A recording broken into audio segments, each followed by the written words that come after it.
बहुत बहुत स्वागत है आप सभी का आपके अपने YouTube channel Shukla study point में। मैं शिवम शुक्ला आप सभी दोस्तों का हार्दिक स्वागत करता हूं।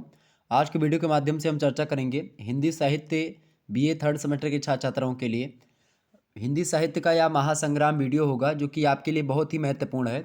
और आपको मैंने बताया था कि महासंग्राम इससे पहले एक अपलोड हो चुका है और ये महासंग्राम 2.2 है, यानी कि इसका लेटेस्ट वर्जन है महासंग्राम का। इसमें और भी अच्छे अच्छे प्रश्नों को हमने समाहित करने का प्रयास किया है, लेकिन आपको दोनों महासंग्राम वीडियोस देखेंगे तब आपका संपूर्ण होगा। ठीक है, तो आप एक पहले वीडियो अपलोड है उसका आप देख लीजिएगा, प्लेलिस्ट में आपको मिल जाएगा। ठीक है, और बाकी ये 2.2 है। ठीक है, महासंग्राम का हिंदी साहित्य का। और हिंदी साहित्य में जब आप बीए थर्ड सेमेस्टर में होते हैं तो आपको हिंदी गद्य पढ़ना पड़ता है। हिंदी गद्य में आपका सिलेबस जो है वो मैंने ऑलरेडी बता ही दिया है।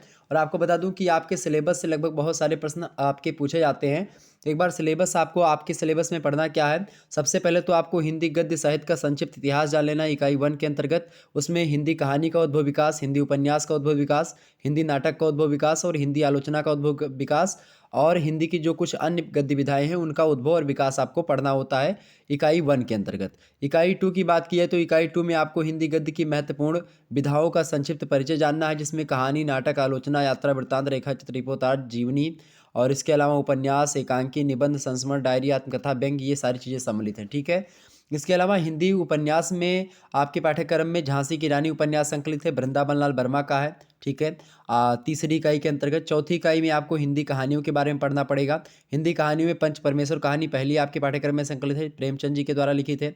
पाजेब कहानी है जिस जैनेन्द्र कुमार ने लिखा है। गैंग्रीन कहानी आपके पाठ्यक्रम में संकलित है, अज्ञे ने लिखा है, उसको रोज भी कहा जाता है, रोज कहानी। पर्दा कहानी यशपाल की आपके पाठ्यक्रम में संकलित है। तीसरी कसम फणी सुरनाथ रेणु की, ये भी कहानी आपको पढ़नी है। तीसरी कसम का एक और नाम है मारे गए गुलफाम, तो ये कहानी आपको पढ़नी है। पिता कहानी जो है ज्ञान रंजन की है, इसको भी आपको पढ़ना है। यानी कि लगभग आपकी पाठ्यक्रम में 6 कहानियां संकलित है, पंच परमेश्वर, पाजेब, गैंग्रीन, पर्दा, तीसरी कसम, पिता। ठीक है, इसके अलावा पाँचवीं इकाई में आपको हिंदी नाटक और एकांकी के बारे में पढ़ना है। हिंदी नाटकों में आपके पाठ्यक्रम में एक नाटक संकलित है, ध्रुव स्वामिनी नाटक है जयशंकर प्रसाद जी का। और एकांकी की बात की है तो एकांकी में आपको दीपदान एकांकी पढ़ना है और लक्ष्मी का स्वागत, दो एकांकी आपको पढ़नी है।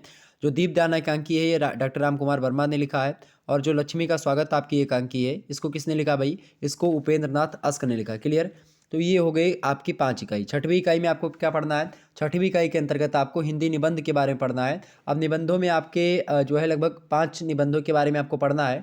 पहला निबंध आपको पढ़ना है भारत मतलब कि भारतवर्ष उन्नत कैसे हो सकती है, भारतेंदु हरिचंद जी का निबंध है, ये आपके पाठ्यक्रम में संकलित है। इसके अलावा डॉक्टर जो है क्या बोलते हैं मित्रता निबंध है आचार्य शुक्ला जी का, वो आपके पाठ्यक्रम में संकलित है, उसको पढ़ना है। अशोक के फूल हजारी प्रसाद द्विवेदी जी का निबंध है, इसको पढ़ना है। इसके अलावा और 2 निबंध आपके बच रहे हैं। उत्तरा फाल्गुनी के आसपास एक निबंध है, कुबेरनाथ राय का है, इसको आपको पढ़ना है। और तुम चंदन हम पानी, ये विद्यानिवास मिश्रा जी का निबंध है। तो ये 5 निबंध आपके पाठ्यक्रम में संकलित है। कौन कौन, भारतवर्ष उन्नत कैसे हो सकती है, मित्रता, अशोक के फूल, उत्तरा फाल्गुनी के आसपास और तुम चंदन हम पानी। क्लियर, इसके अलावा जब 7वीं इकाई में आप जाएंगे तो कुछ अन्य गद्य विधाएँ पढ़नी होंगी। उनमें प्रथम खंड अन्य गद्य विधाओं में, जैसे उसमें आपको रेखाचित्र, संस्मरण, जीवनी अंश और रिपोर्टाज तथा व्यंग्य पढ़ना है। इसके अलावा आपकी जो 8वीं इकाई होगी उसमें भी द्वितीय खंड होता है अन्य गद्य विधाओं का, जिसमें आपको यात्रा वृत्तांत, डायरी, इंटरव्यू और आत्मकथा अंश पढ़ना है। ठीक है, तो आपके पाठ्यक्रम में रेखा चित्र की बात की है तो गिल्लू संकलित है, महादेवी वर्मा ने लिखा है। संस्मरण की बात की है तो 30 बरस का साथी एक संस्मरण है रामविलास शर्मा का, वो आपके पाठ्यक्रम में संकलित है। जीवनी अंश की बात की है तो कलम का सिपाही आपके पाठ्यक्रम में संकलित है, अमृत राय ने लिखा है। क्लियर, रिपोर्टाज की बात की है तो ऋण जल धन जल आपके पाठ्यक्रम में संकलित है, फणीश्वरनाथ रेणु का है। व्यंग्य की बात की है तो आत्माराम का दुबे भोला राम का जीव आपके पाठ्यक्रम में संकलित है, हरिशंकर परसाई ने लिखा भोला राम का जीव व्यंग है। व्यंग एक प्रकार से कहानी विधा है लेकिन व्यंग के रूप में लिखी गई कहानी, तो ये आपके पाठ्यक्रम में संकलित है। इसके अलावा यात्रा वृत्तांत जो आपके पाठ्यक्रम में संकलित है उसका नाम है मेरी तिब्बत यात्रा, और आपको पता होगा राहुल शंकरतयान घुमक्कड़ जो है रहे हैं जीवन भर, तो उन्होंने ही लिखा है इसको। डायरी की बात की जाए तो आपके पाठ्यक्रम में एक लेखक की डायरी संकलित है, किसकी है, गजानन माधव मुक्तिबोध द्वारा लिखी गई है। इंटरव्यू एक आपके पाठ्यक्रम में संकलित है, उसमें आपको पढ़ना क्या है, मैं इनसे मिला, और खास करके सूर्यकांत त्रिपाठी निराला जी से मिले थे पद्म सिंह शर्मा कमलेश, और उसी को प्रकाशित करवाया पद्म सिंह शर्मा कमलेश ने। ठीक है, क्लियर, तो ये आपके पाठ्यक्रम में संकलित है। और आत्मकथा अंश आपके पाठ्यक्रम में जूठन संकलित है, जो कि ओम प्रकाश वाल्मीकि का है। ओम प्रकाश वाल्मीकि वैसे दलित साहित्य से जुड़े हुए साहित्यकार हैं। तो एक प्रकार से ये आपका पाठ्यक्रम था जो कि मैंने आपको बता दिया। अब और मॉडल पेपर आपके प्रश्न कैसे पूछे जाते हैं लिखित वाले में और ऑब्जेक्टिव वाले में, ऑलरेडी मैंने मॉडल पेपर दोनों का दे दिया है, तो आप देख लीजिएगा। और मैंने इसलिए इन प्रश्नों को बताया चूँकि कभी कभी आपसे ऑब्जेक्टिव में या लिखित में प्रश्न यह पूछता है कि आपके पाठ्यक्रम में कितने निबंध संकलित है, सभी के नाम लिखिए, या आपके पाठ्यक्रम में शामिल कहानियों के नाम लिखिए।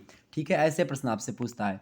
तो चलें जानते हैं महासंग्राम वीडियो के बारे में और जानते हैं कौन कौन से प्रश्न आपकी परीक्षा की दृष्टि से महत्वपूर्ण है और वो आ सकते हैं। तो तीव्र गति से आगे बढ़ते हुए मैं संपूर्ण सिलेबस को एक ही वीडियो के माध्यम से समझने का प्रयास करूंगा तीव्र गति से। सॉरी। पहला प्रश्न आपका है कहानी का उद्भव और विकास।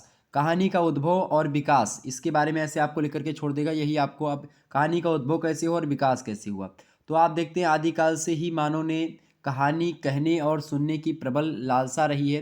पहले बचपन में जब हम लोग हुआ करते थे तो हमारे दादाजी हम लोगों को कहानी सुनाया करते थे, किस्सा जिसको बोलते थे। और भारतीय साहित्य में आप देखते हैं वेदों में, उपनिषदों में, बौद्ध जातकों में, संस्कृत साहित्य में तमाम सारी कहानियाँ देखने को आपको मिल जाएंगी। ऋग्वेद, ब्राह्मण ग्रंथों, उपनिषदों और अनेक सांकेतिक कहानियाँ आप देखेंगे सभी मिलेंगी। लौकिक साहित्य में, लौकिक संस्कृत में आप देखिएगा तो खास करके कथा साहित्य की प्रधानता ही रही है। हिंदी की आधुनिक कहानी का जन्म जो होता है कुल मिला करके वो कब से होता है भाई, वर्तमान युग की आवश्यकताओं के कारण हुआ। और अपने वर्तमान रूप में यह विधा अंग्रेजी साहित्य से लेकर होकर के हिंदी में आती है। और कहानी को पाश्चात्य देशों में शॉर्ट स्टोरी कहा जाता है।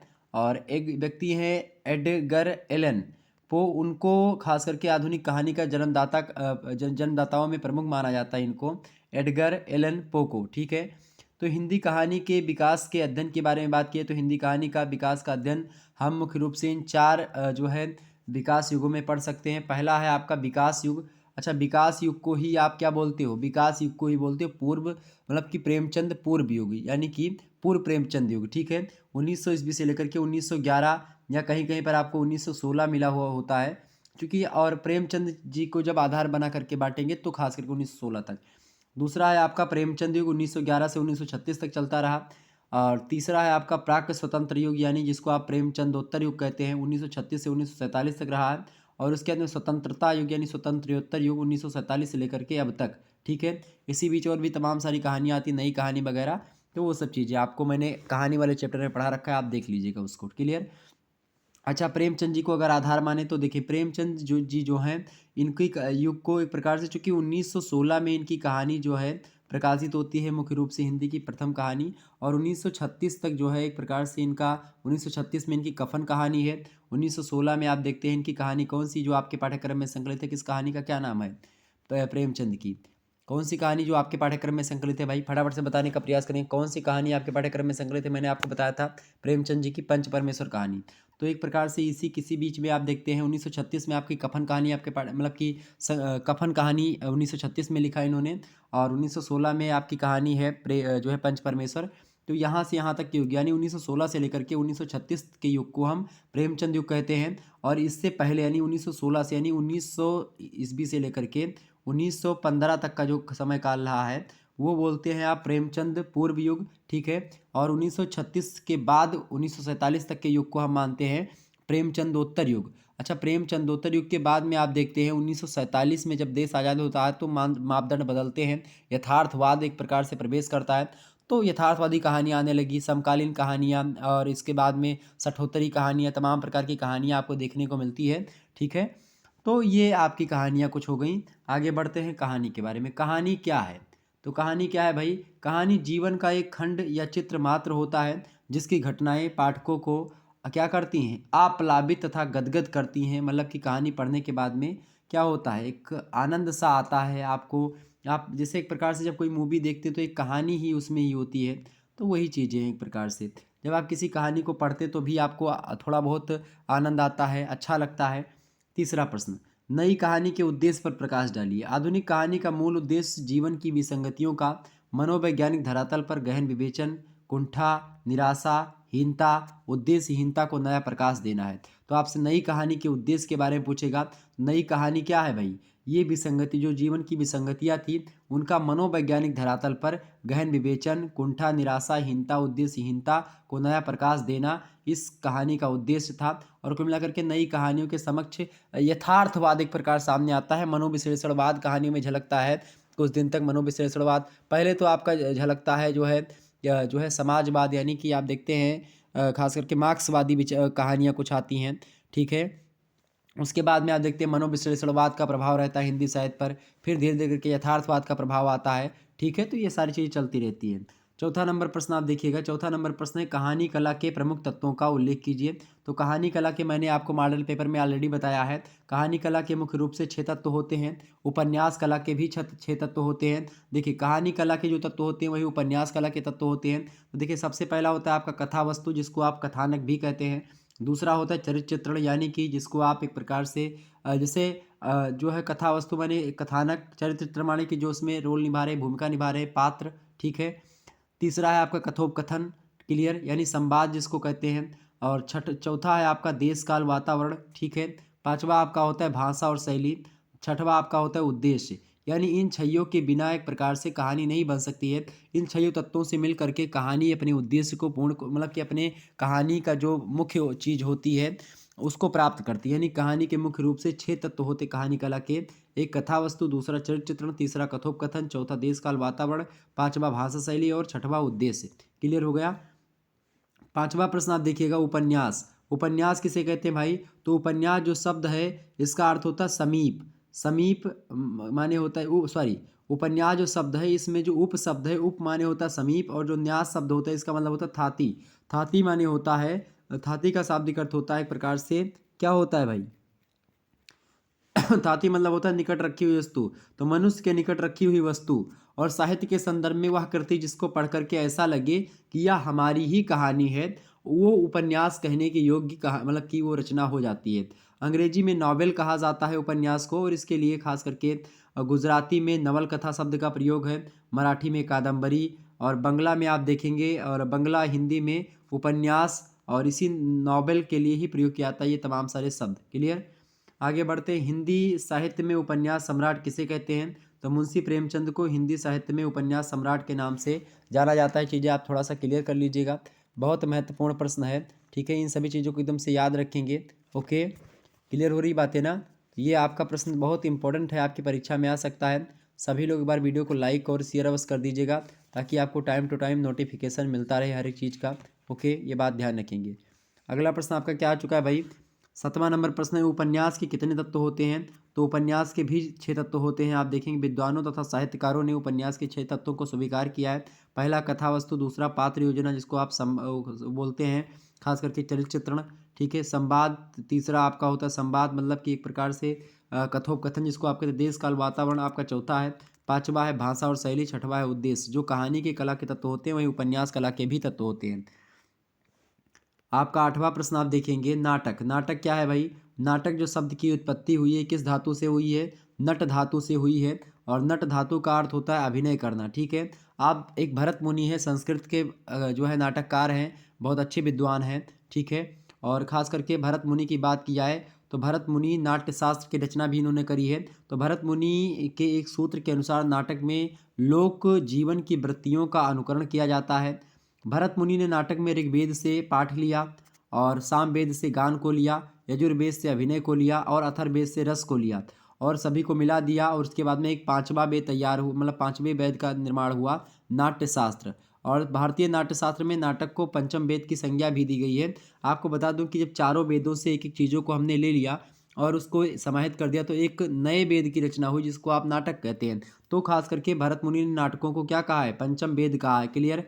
और ऋग्वेद से क्या लिया गया है? नाटकों में पाठ लिया गया है। सामवेद से गान को, यजुर्वेद से अभिनय को, और अथर्ववेद से रस को लिया गया है, और इन सभी चीज़ों को लेकर के फिर नाटकों की रचना हुई है। ये बात आप ध्यान रखेंगे। वैसे नाटक की परिभाषा को देते हुए, परिभाषा थोड़ा सा ध्यान रखेंगे, परिभाषा लिख लीजिएगा। नाटक की परिभाषा को देते हुए एक विद्वान है बाबू गुलाब राय, बड़े ज़बरदस्त विद्वान है और बड़ी ज़बरदस्त परिभाषा हर एक चीज़ की देते हैं। तो बाबू गुलाब राय कहते हैं कि नाटक में जीवन की अनुकृति को शब्दगत संकेतों में संकुचित करके उसको सजीव पात्रों के द्वारा एक चलते फिरते साप्रमाण रूप में अंकित किया जाता है। नाटक जीवन की सांकेतिक अनुकृति नहीं होती है, वरन सजीव प्रतिलिपि होती है। नाटक में फैले हुए जीवन व्यापार को ऐसी व्यवस्था के साथ रखते हैं कि अधिक से अधिक प्रभाव उत्पन्न हो सके। वस्तुतः नाटक जो होते हैं अत्यंत ही प्राचीन विधा है, और ईसा पूर्व की 3री शताब्दी में आचार्य भरत मुनि ने इसे इस विधा को आधार बना करके नाट्य शास्त्र भी लिखा था। ठीक है, तो यह नाटक। 9वां प्रश्न आप देखेंगे, हिंदी आलोचना का उद्भव। हिंदी आलोचना की बात की है तो आलोचना का व्युत्पत्ति लभ्य जो अर्थ होता है, व्युत्पत्ति लक्ष्य अर्थ होता है सम्यक निरीक्षण।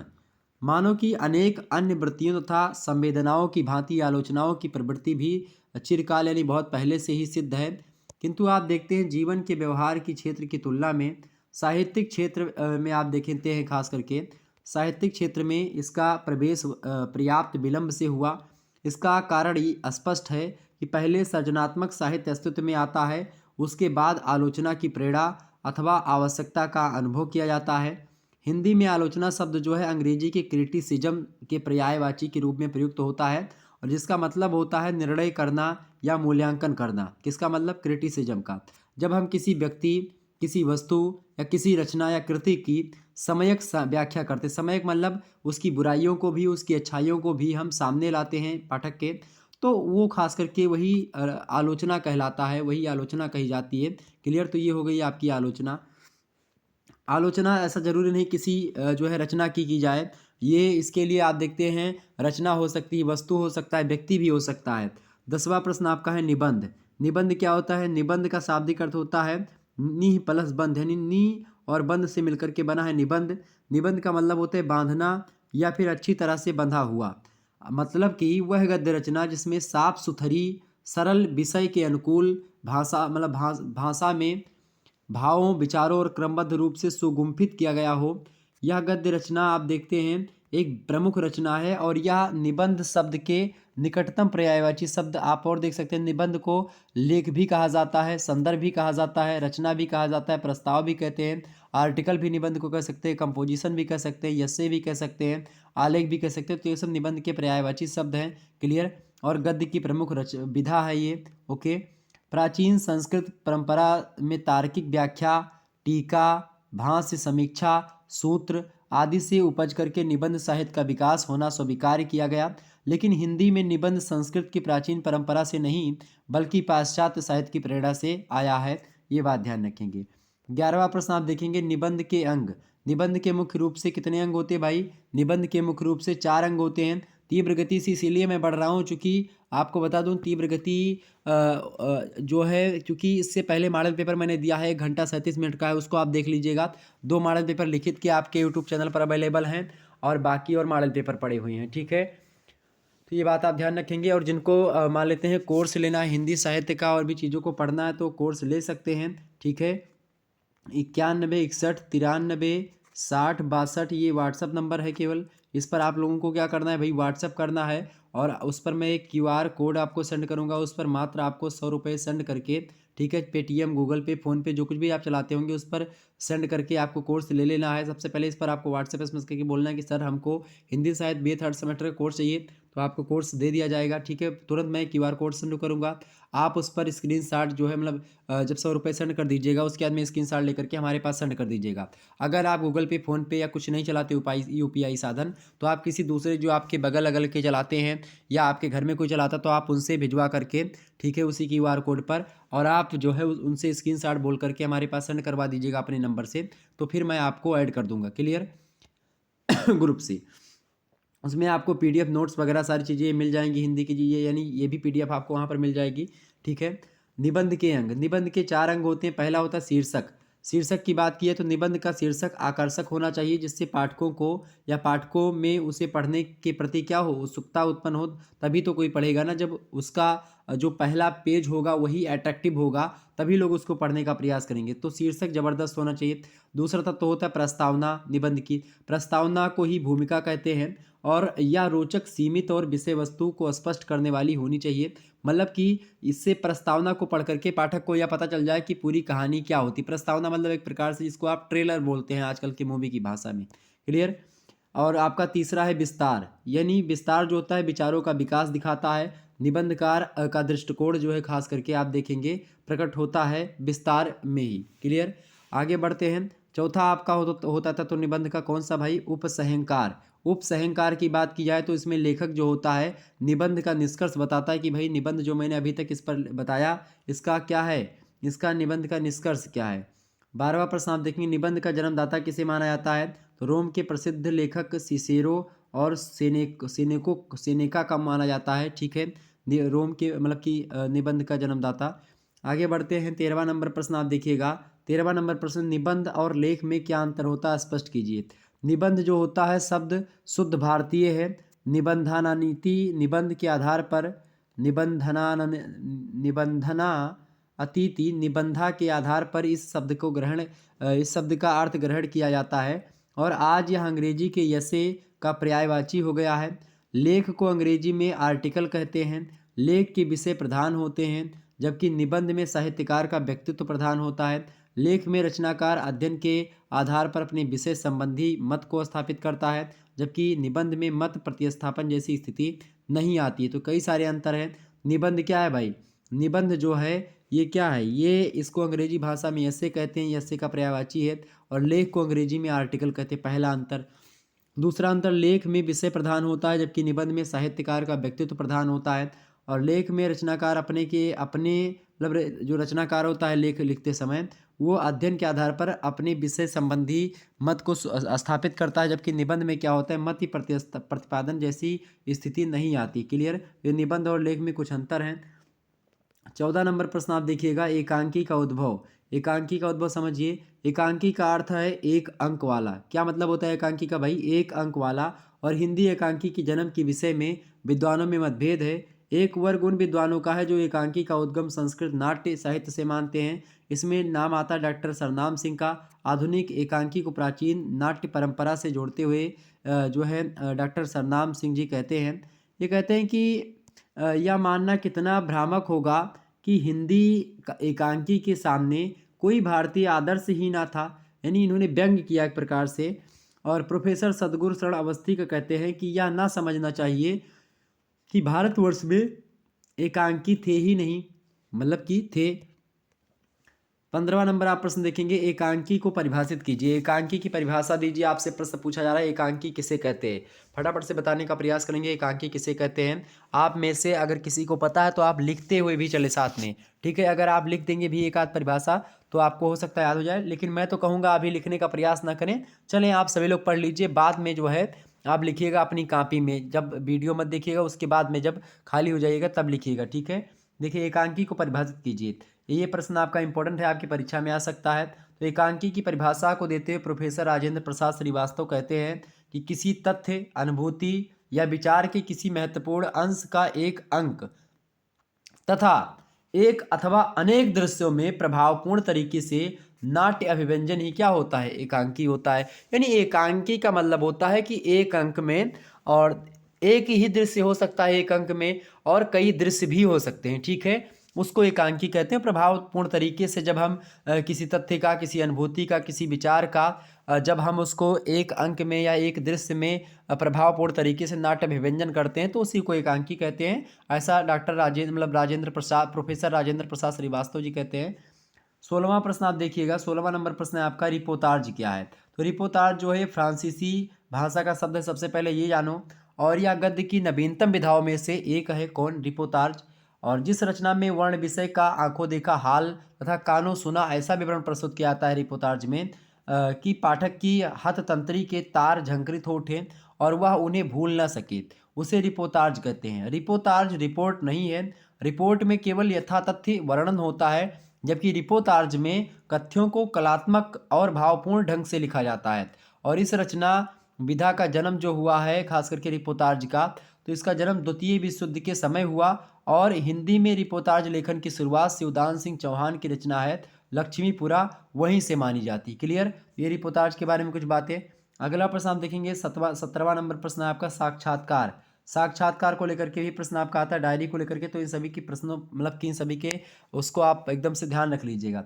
साक्षात्कार क्या है भाई, साक्षात्कार भी प्रतिष्ठित विधा होती है। इसके लिए इंटरव्यू, साक्षात्कार को अंग्रेजी में इंटरव्यू, और इसके अलावा और मतलब भेंट वार्ता भी कहते हैं, अंतरंग वार्ता कहते हैं, परिचर्चा भी कहते हैं। ये तमाम सारे शब्द जो हैं साक्षात्कार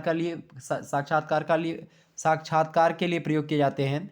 और इंटरव्यू में लेखक किसी व्यक्ति के साक्षात्कार करने के बाद किसी निश्चित प्रश्नमाला के आधार पर उसके बारे में पाठकों तक जानकारी पहुंचाने का प्रयास करता है। तो ये हो गया आपका साक्षात्कार।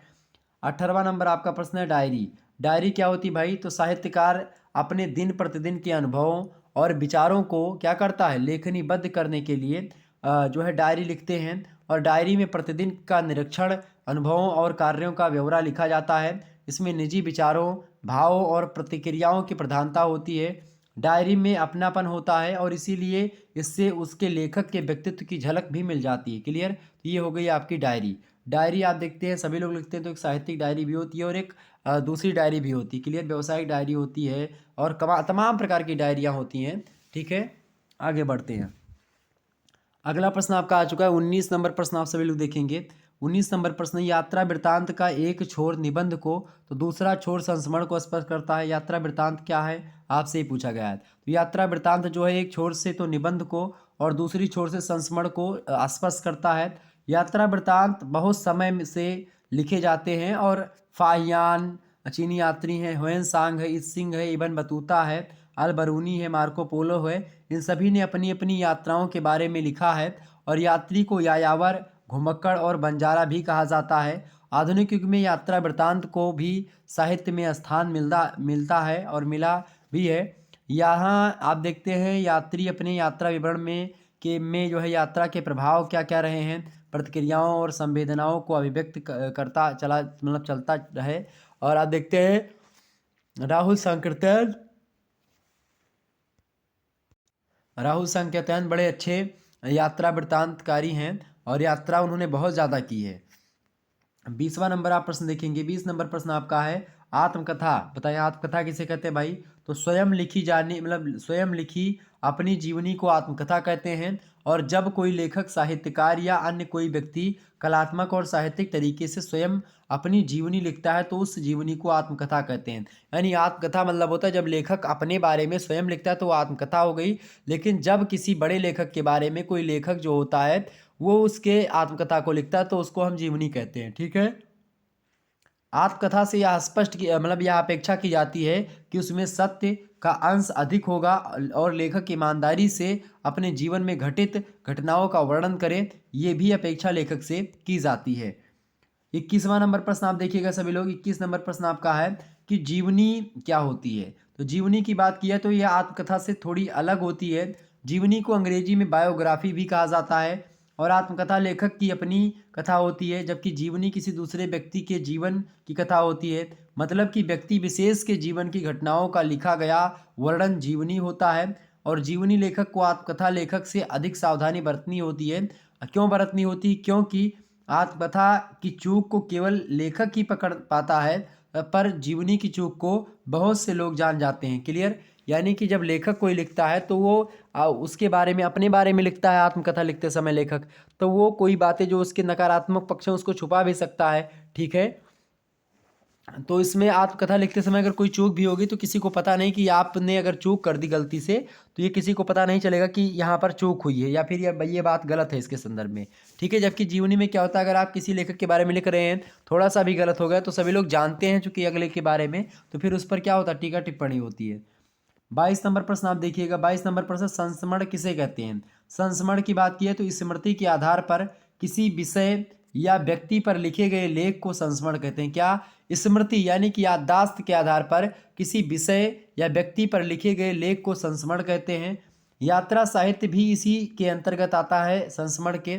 और संस्मरण को साहित्यिक निबंध की प्रवृत्ति में भी माना जाता है। ऐसे कार्यों को स्मारक निबंध भी कहते हैं।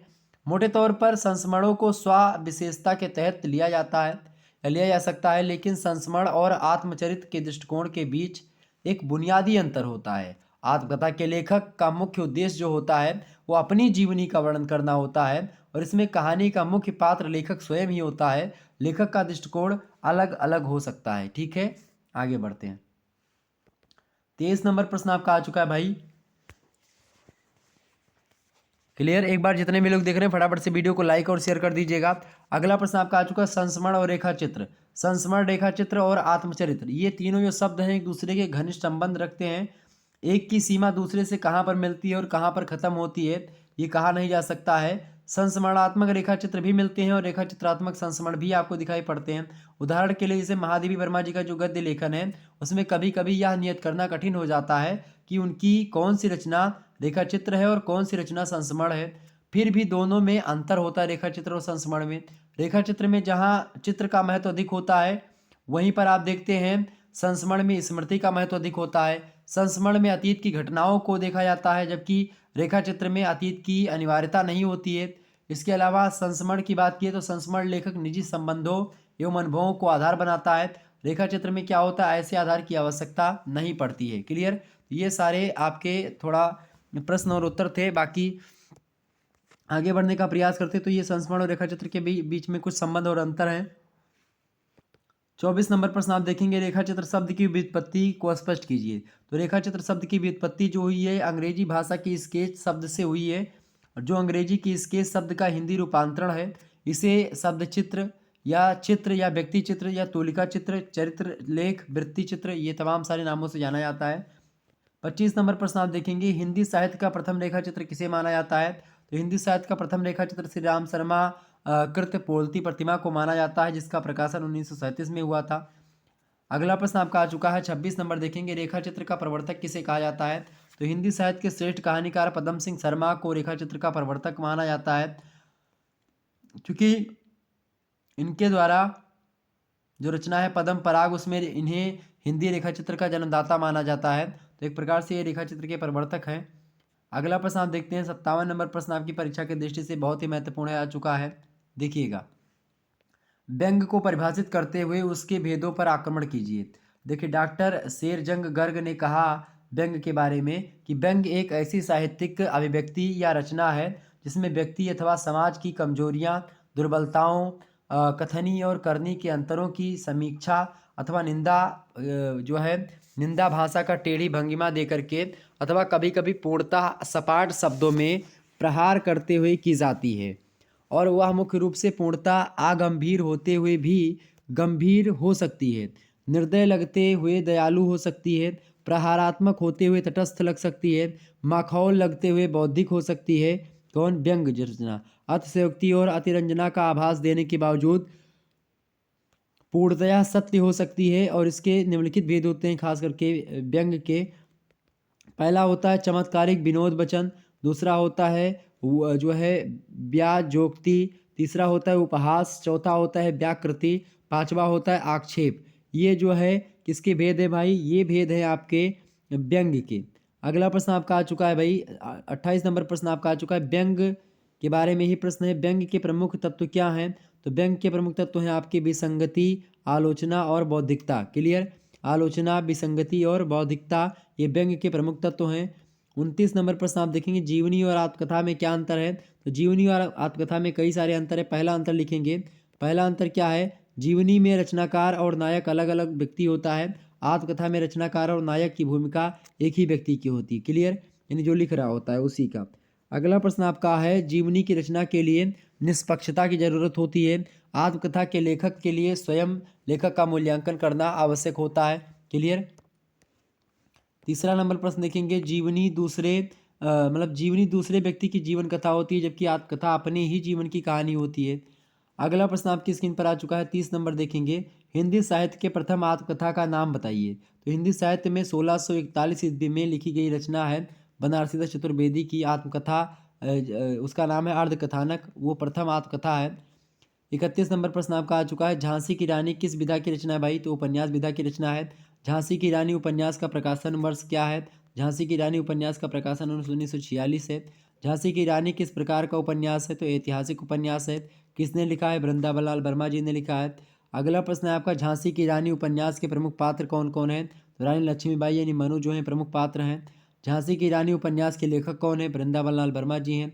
झांसी की रानी का पूरा नाम क्या है? तो मणिकर्णिका नाम है। अगला प्रश्न आप देखते हैं 37 नंबर प्रश्न आ चुका है, रानी लक्ष्मीबाई के पति का क्या नाम था? तो राजा गंगाधर राव नेवलकर जो है रानी लक्ष्मीबाई के पति जी का नाम, मतलब पति का नाम था। आगे बढ़ते हैं 38 नंबर प्रश्न आप देखेंगे। अगला समझिए आप सभी लोग, 38 नंबर प्रश्न आपकी स्क्रीन पर आ चुका है, प्रेमचंद जी से रिलेटेड प्रश्न है। प्रेमचंद की कहानियों की मुख्य विषय वस्तु क्या है? तो विषय की दृष्टि से आप देखते हैं तो प्रेमचंद की कहानियां तत्कालीन सामाजिक राजनीतिक जीवन से संबंधित कहानियां आपको देखने को मिलेंगी। लगभग 300 से अधिक कहानियां प्रेमचंद जी ने लिखी है, और अधिकतर कहानियों में ग्राम्य जीवन के सुंदर चित्र देखने को मिलते हैं। एक स्थान पर इन्होंने स्वयं कहा है, मुंशी प्रेमचंद जी ने, कि जिस देश के 80% मनुष्य गांव में बसते हों, उनके साहित्य में ग्राम जीवन ही प्रधान रूप से चित्रित होना स्वाभाविक है, और उन्हीं का सुख राष्ट्र का सुख है, उनका दुख राष्ट्र का दुख है, और उनकी समस्याएं राष्ट्र की समस्याएं हैं। यह कथन किसने कहा था? यह कथन मुंशी प्रेमचंद जी का कथन है। बड़ा जबरदस्त कथन है। 39 नंबर प्रश्न आप देखते हैंगे, अज्ञे की कौन सी कहानी आपके पाठ्यक्रम में संकलित है? तो अज्ञे की प्रमुख कहानी रोज, यानी जिसको आप गैंग्रीन कहते हैं, आपके पाठ्यक्रम में संकलित है। 40 नंबर प्रश्न देखेंगे, अज्ञे ने किन समाचार पत्रों पत्रिकाओं का संपादन किया था? तो अज्ञे जी ने सैनिक पत्रिका का, विशाल भारत पत्रिका, बिजली पत्रिका, प्रतीक पत्रिका, दिनकर पत्रिका, इन सभी पत्र पत्रिकाओं का, और नया प्रतीक, ये तमाम प्रकार की पत्र पत्रिकाओं का संपादन किया था सच्चिदानंद धीरानंद व सेन अज्ञे ने। 41 नंबर प्रश्न आपका आ चुका है, अज्ञे के यात्रा संस्मरणों का नामोल्लेख कीजिए। यात्रा संस्मरण जो रहे हैं, तो अज्ञे के यात्रा संस्मरणों के नाम आप देखते हैं। एक तो रचना इनकी अरे आयावर रहेगा याद, और इसके अलावा एक बूंद सहसा उछली, ये दो इनकी जो है संस्मरण, मतलब यात्रा संस्मरण लेखक हैं, मतलब यात्रा संस्मरण है। अगला प्रश्न आपका 42 नंबर प्रश्न है, रोज कहानी के उद्देश्य पर प्रकाश डालिए। तो रोज यानी गैंग्रीन कहानी का प्रमुख उद्देश्य जो है, ये मध्यम वर्गीय परिवार की जो घर गृहस्थी है, उसमें तल्लीन नारी की एक रस्ता, उदासीनता, घुटन और टूटन से एक यथार्थ एहसास को पकड़ना है, और उसी के उपयुक्त वातावरण की सृष्टि पाठक को उसमें डुबा देती है। ठीक है, आगे बढ़ते हैं। अगला प्रश्न आप देखते हैं, तो रोज कहानी एक बार आप गूगल पर करके पढ़ लीजिएगा, मैंने आपको बताया था। वैसे मैं इन सभी के बारे में और चीज़ें जानकारी देने का प्रयास करूंगा आपके उसमें जो है कोर्स वगैरह में मैं पढ़ा रहा हूँ, मतलब कि पढ़ाऊँगा इन सभी चीज़ों को। अगला प्रश्न आपका आ चुका है 43 नंबर प्रश्न है, रोज कहानी प्रथमतः किस नाम से प्रकाशित हुई थी? तो ये गैंग्रीन नाम से पहले प्रकाशित हुई थी। ठीक है, अगला प्रश्न है, रोज कहानी के प्रमुख पात्रों के नाम लिखिए। कथावक्ता है इसमें मालती है, महेश्वर है और टिटी है। क्लियर।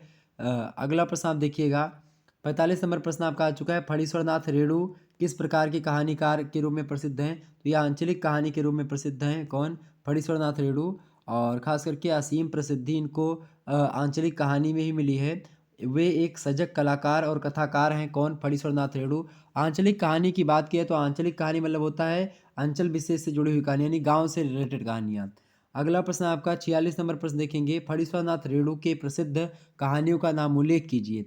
ठुमरी, आदिम रात्रि की महक रेणु के प्रसिद्ध कहानी संग्रह हैं, और इसके अतिरिक्त तीसरी कसम उर्फ मारे गए गुलफाम, तीर्थोदक, रसप्रिया, ठेस, तीन बिंदिया, ये तमाम कहानियाँ जो हैं ये खास करके लोकप्रिय रही हैं इनकी, फणीश्वर नाथ रेणु की, और खास करके ध्यान देने योग्य कहानियाँ हैं ये जो मैंने आपको बताई।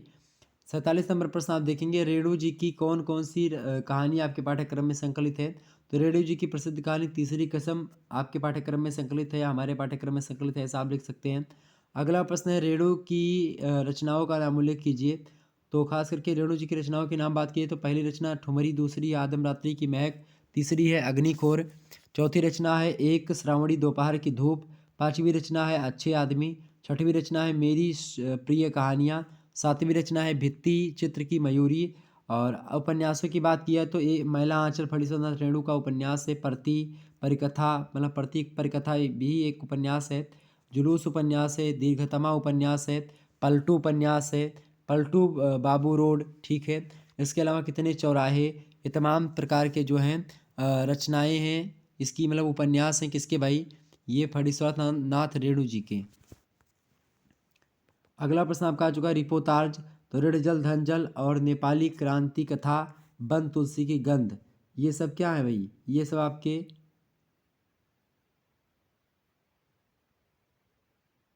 रिपोर्ताज हैं। कौन है ये सब? ये सब आपके रिपोर्ताज हैं। क्लियर, आगे बढ़ते हैं।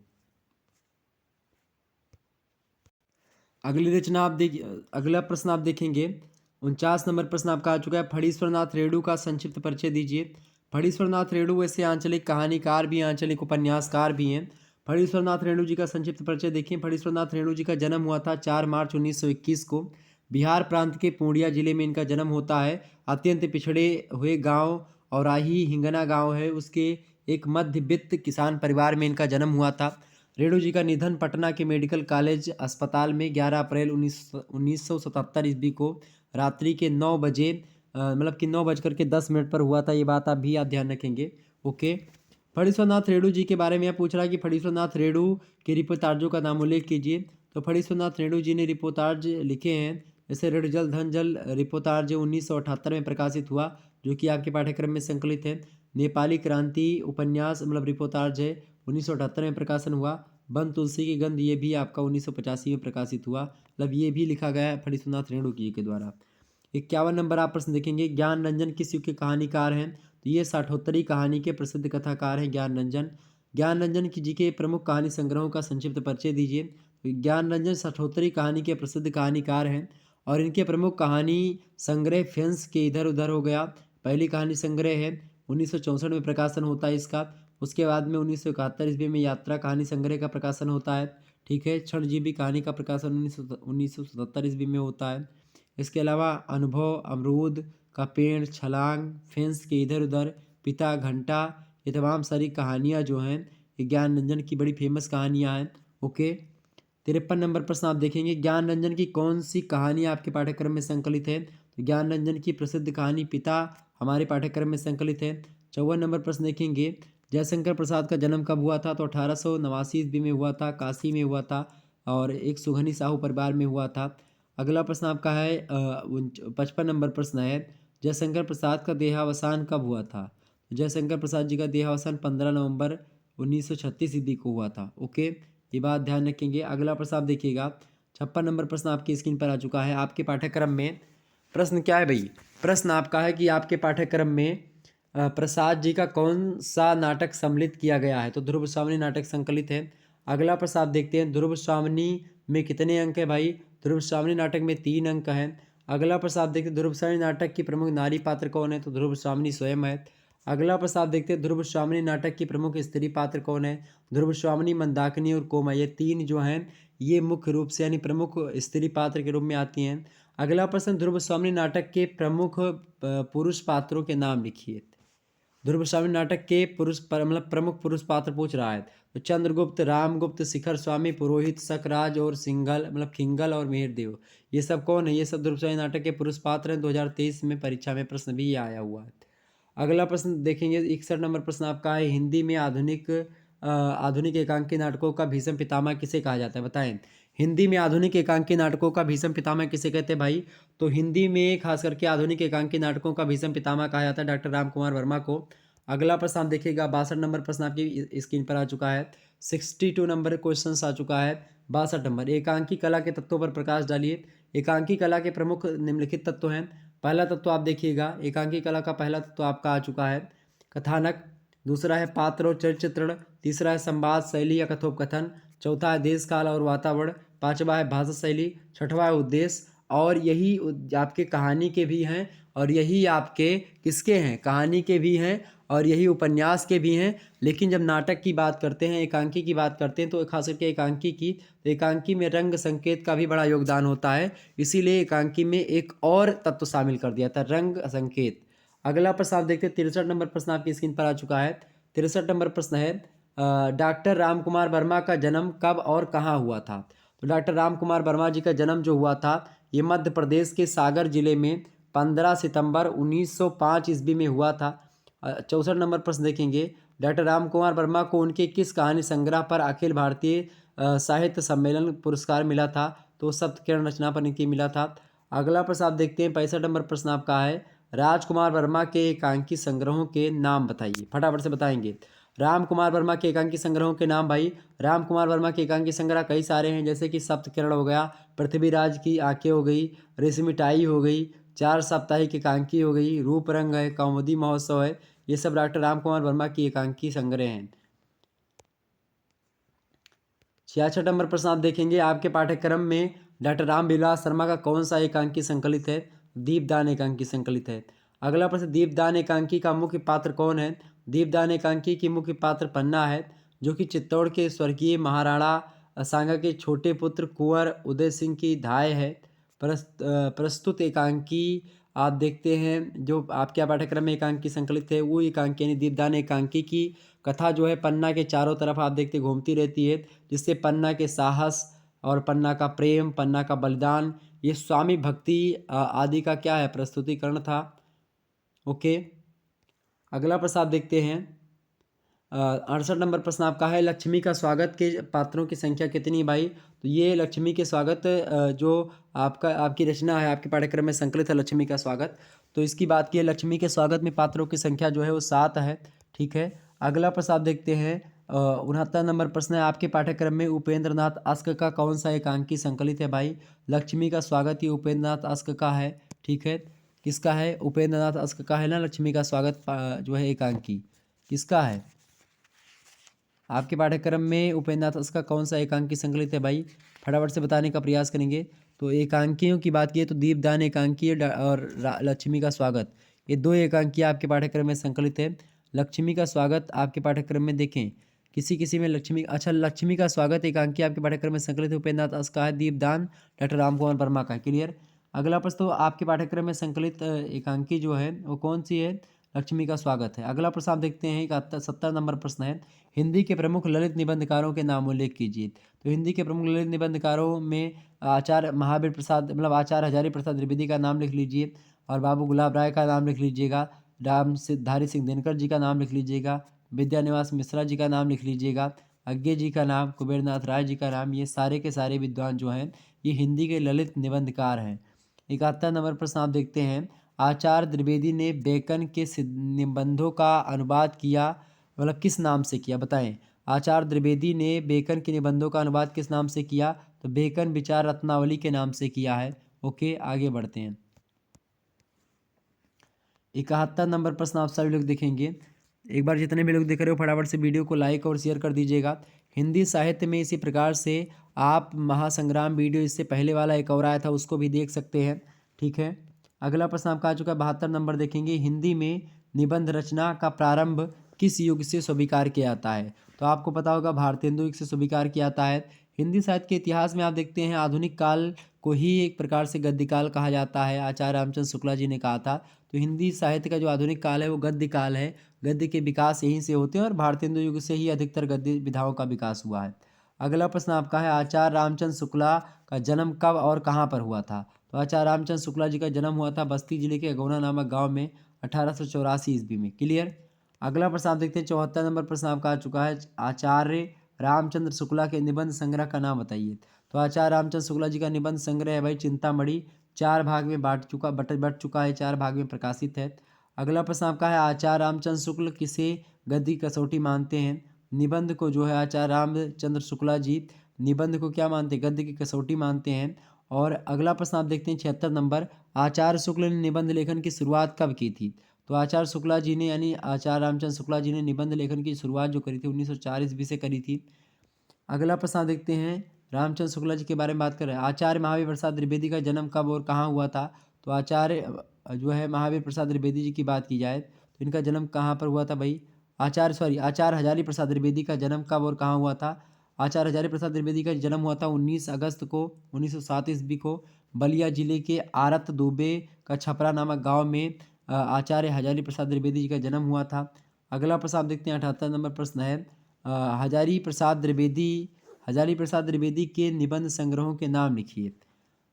हजारी प्रसाद द्विवेदी के निबंध संग्रह कौन बहुत सारे, जैसे पहला आपका साहित्य सहचर, दूसरा है ब्रज, तीसरा है कल्पलता, चौथा है विचार, पांचवा है वितर्क, और छठवा है आलोक पर्व, और सातवां है अशोक के फूल, और आपके आठवां आप देखते हैं विचार प्रवाह। तो ये एक प्रकार से निबंध संग्रहों के नाम हैं जो कि आचार्य हजारी प्रसाद द्विवेदी जी द्वारा लिखे गए हैं।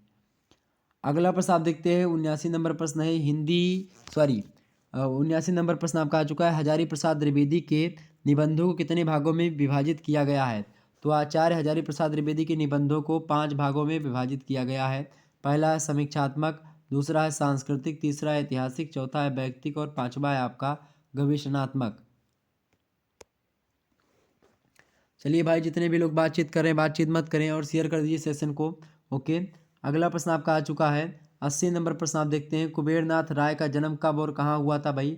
तो कुबेरनाथ राय का जन्म जो हुआ था ये हुआ था 1935 ईस्वी में, मादसा गाजीपुर में उत्तर प्रदेश में पड़ता है, इसका मतलब इनका जन्म हुआ था। अगला प्रश्न आप देखिएगा, अगला प्रश्न है 81 नंबर प्रश्न है, कुबेरनाथ राय का निधन कब हुआ था? तो तो कुबेरनाथ राय का निधन जो है 5 जून 1996 ईस्वी को हुआ था। 82 नंबर प्रश्न आप देखिएगा। 82 नंबर प्रश्न है कि कुबेरनाथ राय की शिक्षा कहाँ से हुई थी? तो जो है राय जी की शिक्षा जो हुई थी कुबेरनाथ राय की, ये काशी हिंदू विश्वविद्यालय और कलकत्ता विश्वविद्यालय से हुई थी। ये बात आप ध्यान रखेंगे। अगला प्रश्न आप देखते हैं, कुबेरनाथ राय की रचनाओं का नाम उल्लेख कीजिए। तो कुबेरनाथ राय की रचनाएं निम्नलिखित हैं। पहली प्रिया नीलकंठी, दूसरी रस आकेठक, तीसरी जो है गंधमादन, चौथी विषाद वियोग, और आपकी पांचवी निषाद बांसुरी, छठवीं आपकी है भाई पर्ण मुकुट, ठीक है। और आपकी अगली रचना है जो है मणिकुतुल के नाम। अगली रचना महाकवि की तर्जनी। अगली रचना किरात नदी में चंद्र मधु। अगली रचना है मन पवन की नौका। और अगली रचना है त्रेता तथा द्वापर मतलब कि बृहद नाम, ठीक है। त्रेता तथा बृहद शाम और कामधेनु, ये सब रचनाएं कुबेरनाथ राय की हैं। अगला प्रश्न आपका 84 नंबर आ चुका है। प्रश्न, कुबेरनाथ राय किस प्रकार के निबंधकार थे? तो कुबेरनाथ राय जो है भारतीय संस्कृति के उदात्त स्वरूप को आधुनिक जीवन संदर्भ में व्याख्यायित करने वाले रसधर्मा ललित ललित मतलब कि ललित निबंधकार हैं। ओके। 85 नंबर प्रश्न आप सभी लोग देखेंगे। कुबेरनाथ राय का मैंने तीव्र गति से इसीलिए बनाने का प्रयास किया चूँकि समय का अभाव था। ओके, और आप लोगों को ये वीडियो चाहिए था और इसीलिए मैंने तीव्र गति से बताने का प्रयास किया है। और मेरे हिसाब से अगर आप मॉडल पेपर देख लेंगे और चैप्टर वाइज वीडियो देख लेंगे, सारी चीज़ें आपकी समझ में आ जाएंगी। अगला प्रश्न है, कुबेरनाथ राय का प्रथम निबंध संग्रह कौन सा है? तो ये प्रिया नीलकंठी जो है ये कुबेरनाथ राय का प्रथम निबंध संग्रह जो है किसका? कुबेरनाथ राय का प्रथम निबंध संग्रह है प्रिया नीलकंठी। ओके, आगे बढ़ते हैं। अगला प्रश्न आपका आ चुका है भाई, देखेंगे सभी लोग। 86 नंबर प्रश्न है, कुबेरनाथ राय के निबंधों का मुख्य वैशिष्ट्य क्या है? तो कुबेरनाथ राय के निबंधों में सांस्कृतिक संदर्भों से फूटते हुए जीवन की आधुनिक आयामों तथा उनसे झांकते जीवन की गाड़ी मतलब जीवन को नहीं देखा मिल जा सकता। यानी आपसे पूछ रहा था यहाँ पर प्रश्न कि कुबेरनाथ राय के निबंधों का मुख्य वैशिष्ट्य क्या है, यानी इनके निबंधों में क्या विशिष्टता मिलती है, क्या नया मिलता है? तो कुबेरनाथ राय के निबंधों में सांस्कृतिक संदर्भों से फूटते हुए जीवन के आधुनिक आयामों और उनसे जो है खास करके उनमें झांकते हुए मतलब उनमें झांकते जीवन को देखा जा सकता है इनके निबंधों में। ओके। 87 नंबर प्रश्न देखेंगे, हिंदी साहित्य में इंटरव्यू विधा का प्रारंभ करने वाले मतलब करने का श्रेय किसको दिया जाता है? तो हिंदी साहित्य में इंटरव्यू विधा का प्रारंभ करने वाले विद्वान का नाम है डॉक्टर पदम सिंह शर्मा। ओके, इन्हीं को दिया जाता है। 88 नंबर आप प्रश्न देखेंगे, कमलेश जी ने स्वतंत्र विधा के रूप में इंटरव्यू लेखन की शुरुआत कब की थी? बताएं। कमलेश जी ने स्वतंत्र विधा के रूप में इंटरव्यू लेखन की शुरुआत कब की थी? तो कमलेश जी ने स्वतंत्र विद्या के रूप में इंटरव्यू की शुरुआत 1942 ईस्वी में की थी। किसने? कमलेश जी ने। तो इस प्रकार से महासंग्राम 2.2 आपका जो है इतना कंप्लीट होता है। ठीक है, इसके अलावा और भी चीज़ों को थोड़ा सा जानने का प्रयास करेंगे। बहुत सारी चीज़ें हैं और इसमें मैंने आपको ऑलरेडी सारी चीज़ों को बताने का प्रयास भी किया था। ठीक है, हिंदी की प्रथम कहानी कौन सी, इसको भी थोड़ा सा जान रखेंगे। आचार्य रामचंद्र शुक्ला जी ने किस कहानी को कहा है और विद्वानों ने किस किस कहानी को कहा, तो उसको थोड़ा सा ध्यान रखेंगे। ओके, ये बात ज़रूर ध्यान रखिएगा। आगे बढ़ा जाए और एक बात और आपको बताने का प्रयास करूंगा कि महासंग्राम रिवीजन क्लास जो है ये प्राचीन इतिहास की जो मैंने बताई है, इस वीडियो को भी देख लीजिएगा। महासंग्राम रिवीजन क्लास है प्राचीन इतिहास यानी ancient history, BA third semester का। ओके, मोस्ट इंपोर्टेंट प्रश्न और उत्तर को रखा गया है प्राचीन इतिहास में। यहाँ पर देखिए 2 इतिहास आपके होते हैं, यहाँ पर थोड़ा समझ लीजिएगा, बहुत सारे लोग कन्फ्यूज़न है। एक में तो आपको एग्जामिनेशन फॉर्म में आपने प्राचीन इतिहास लिखा हुआ होगा, ठीक है, यानी एंशियंट हिस्ट्री, ठीक है ये। और एक में केवल हिस्ट्री यानी कि केवल इतिहास पढ़ना है। तो केवल हिस्ट्री को जो है जो मध्यकालीन इतिहास पहले पढ़ते थे और प्राचीन इतिहास, तो वही अब केवल इतिहास जो है वो मध्यकालीन इतिहास है। और जो एंशियंट हिस्ट्री है वो ancient history art and architecture ये है। क्लियर?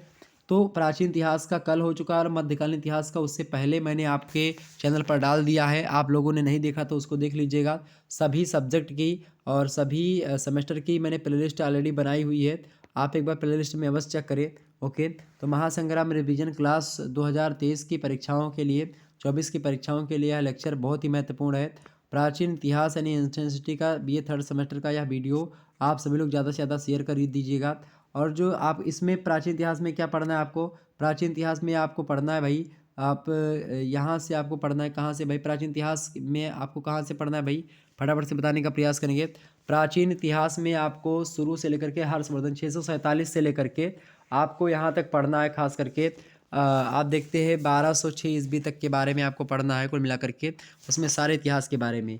और जो आपका मॉडर्न जो आपका इतिहास आप जिन्होंने जिन्होंने इतिहास लिया होगा उन्होंने एक प्रकार से इतिहास में खास करके वहाँ पर पढ़ना था उनको थर्ड सेमेस्टर में जो है 1757 ईस्वी से लेकर के यानी प्लासी के युद्ध से लेकर के 1950 ईस्वी तक यानी स्वतंत्रता युग तक, ठीक है, आपको जो है पढ़ना है उसमें केवल हिस्ट्री वाले में।